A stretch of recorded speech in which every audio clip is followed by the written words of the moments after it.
March 29th. Saints Jonas, Barachisius, and their companions, martyrs. King Sapor of Persia, in the 18th year of his reign, raised a bloody persecution against the Christians and laid waste their churches and monastery. Jonas and Barachisius, two brothers of the city Bethasa, hearing that several Christians lay under sentence of death at Hubaham, went thither to encourage and serve them. 9 of that number received the crown of martyrdom. After their execution, Jonas and Barachisius were apprehended for having exhorted them to die. The president entreated the two brothers to obey the king of Persia and to worship the sun, moon, fire, and water.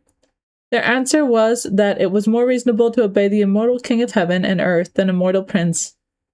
Jonas was beaten with knotty clubs and with rods, and next set in a frozen pond with a cord tied to his foot.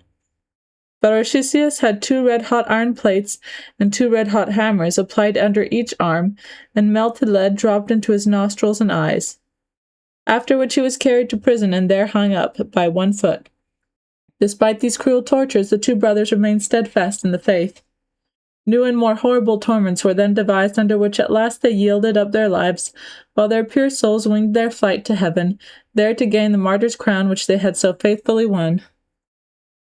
Reflection.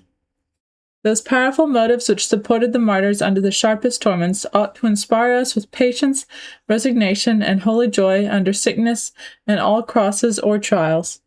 Nothing is more heroic in the practice of Christian virtue, nothing more precious in the sight of God than the sacrifice of patience, submission, constant fidelity, and charity in a state of suffering. Amen.